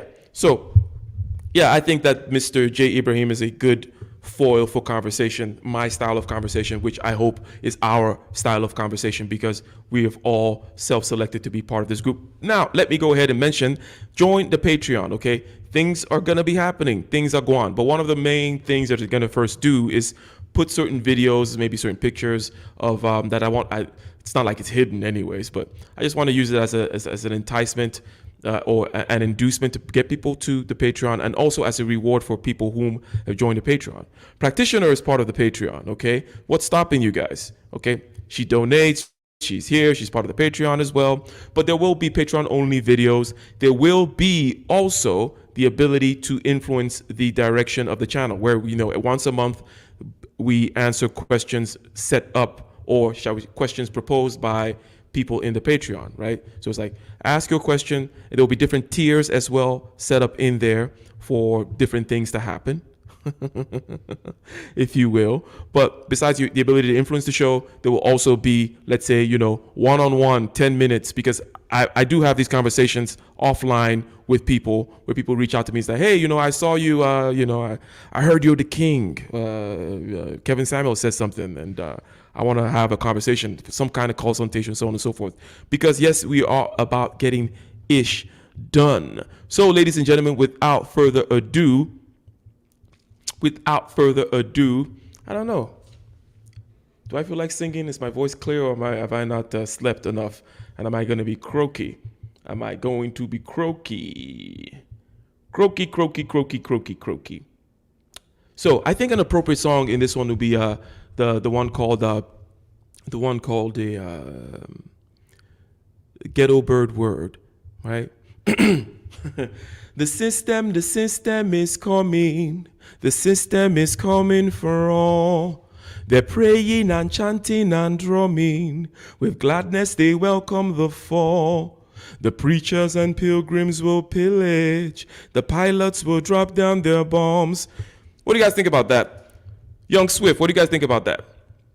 Is the voice croaky? Is the voice clear? I can't tell. I've been staying up too many nights in a row, getting ish done.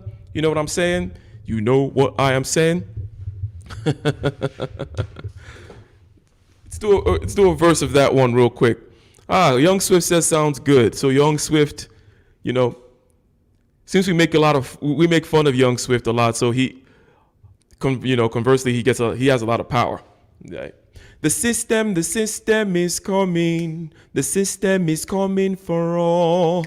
They're praying and chanting and drumming. With gladness they welcome the fall. The preachers and pilgrims will pillage. The pilots will drop down their bombs. Corruption will swallow the village.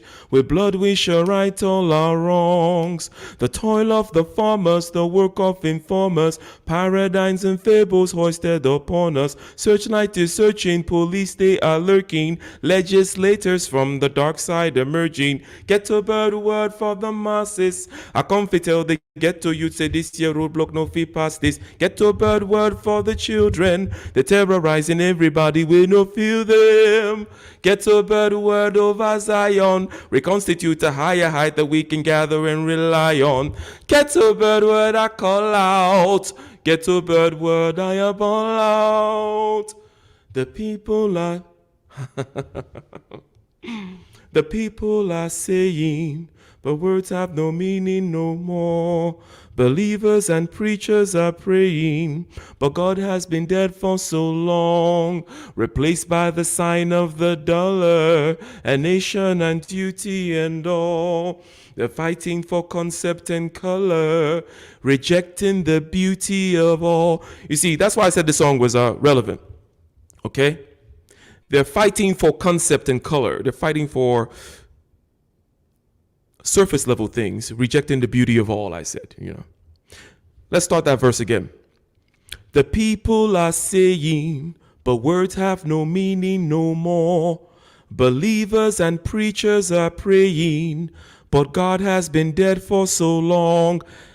The unifying force, the top-down force, right? That top-down thing which keeps the tribe or the people together, God, if you will. Nietzsche announced his death out here in the West a long time ago. Let's start the verse again. The people are saying, but words have no meaning no more. Believers and preachers are praying, but God has been dead for so long. Replaced by the sign of the dollar, a nation and duty and all. They're fighting for concept and color, rejecting the beauty of all. The toil of the farmers, work of informers, paradigms and fables hoisted upon us. Searchlight is searching, police they are lurking, legislators from the dark side emerging. Ghetto bird word for the masses. I come fi tell the ghetto youth say this year roadblock no fi pass this. Ghetto bird word for the children, terrorizing everybody, we no feel them. Ghetto bird word over Zion, reconstitute a higher height that we can gather and rely on. Ghetto bird word I call out. Ghetto bird word I ball out.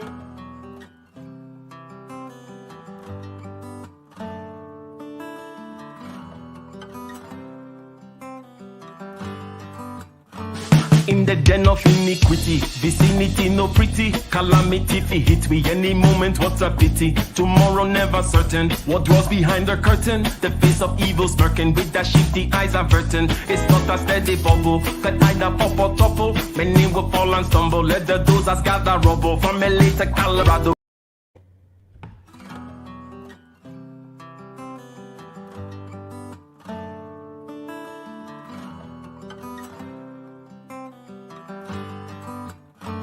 in the den of iniquity. Vicinity no pretty, calamity if it hit we any moment, what a pity. Tomorrow never certain, what dwells behind the curtain? The face of evil smirking, with the shifty eyes averting. It's not a steady bubble, that either pop or topple. Many will fall and stumble, let the dozers gather rubble. From LA to Colorado, Guinea to Burkina Faso, cannon could reach the towers and the troops will storm the castle. I say, run, come, make we get it. Because the peace that is bestowed upon the meek is overrated. So run, come, make we get it. Calling all your daughters and your sons, we can't forget it. I say, run, come, make we get it. Because the peace that is bestowed upon the meek is overrated. Lord, run, come, make we get it. Calling all your daughters and your sons, we can't forget it. With the rubble steady rising and hearts are compromising, conditions here are stifling, making evil appetizing. The fists are steady forming and countenance is falling. Defenses are withdrawing, possibilities are falling. In these your circumstances, evil will make advances. Pick up your sword and lances and be sure to take your stances. Victory is never promised, the battle is upon us. Gather the brave and honest and the righteous in your corners. So, run, make we get it. Because the peace that is bestowed upon the meek is overrated. So run, come, make we get it. Calling out your daughters and your sons, we can't forget it. I say, run, come, make we get it. Because the peace that is bestowed upon the meek is overrated. Lord, run, come, make we get it. Calling out your daughters and your sons, we can't forget it.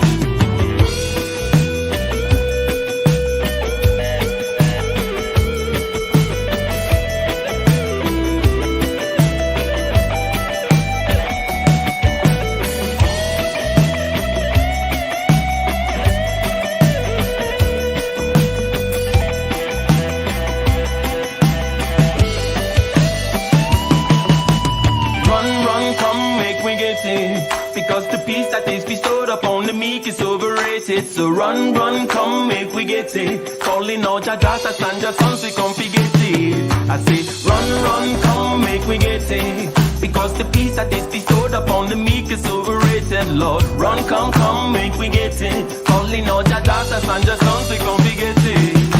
Run for the hills, let the will lead the mind. For living is the thrill with the doubt left behind. Amidst all the wicked, there is beauty to behold. Be fearless and intrepid from the depths of our soul.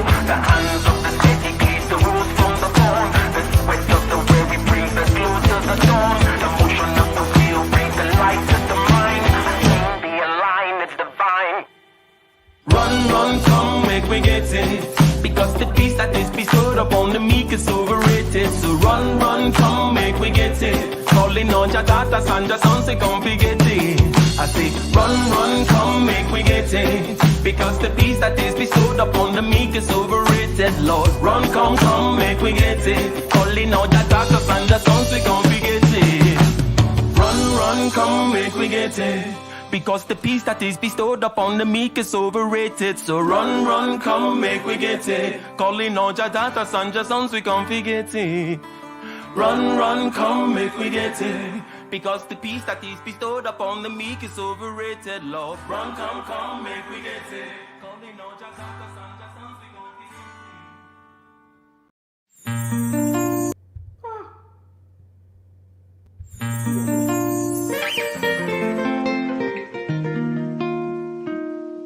I travel by night and I travel by day. I feel the breeze, I feel the call, and I see the gravel and the grass by the way. I hear birds and they're mating call. The toll on the road is a small price to pay, small price to pay for the saving of the race. And so I say, people, what you waiting for? Take one and leave one and take it to go. Make a decision and get on the road. Open your vision for the sun to shine on. Bamboo and acorn and a letter I wrote. Big ones and small ones and a pipe for a toe. The rhythms of time is the horse I ride on. I travel by night and I travel by day. Feel the breeze, I feel the call, and I see the gravel and the grass by the way. I hear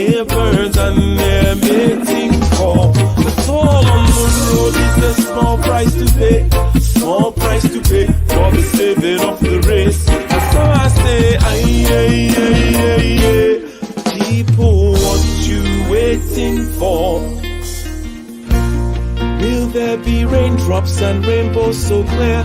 Perhaps some snow angels, maybe a bear. Anticipation in the heart casts a fog upon the road. How far till the train stop? I wish I was there. I glance at the paper just to be clear. All the coming and the going that will be once was foretold. I travel by night and I travel by day. Feel the breeze, I feel the call. And I see the gravel and the grass by the way. I hear birds and their mating call. The toll on the road is a small price to pay. A small price to pay for the saving of the race. And so I say, aye, aye, aye, aye, aye. People, what you waiting for? Sha-na-na-na-no, sha-na-na-na-ne, sha-na-na-na-no, sha-na-na-na-ne, sha-na-na-na-na-na-na-na-na-na-na-no, sha-na-na-na-no, sha-na-na-na-ne, sha-na-na-na-no, sha-na-na-na-ne, sha-na-na-na-na-na-na-na-na-na-na-na-na. I travel by night and I travel by day. Feel the breeze, I feel the call. And I see the gravel and the grass by the way. I hear birds and their mating call. The toll on the road is a small price to pay. A small price to pay for the saving of the race. And so I say, aye, aye, aye, aye, aye. People, what you waiting for?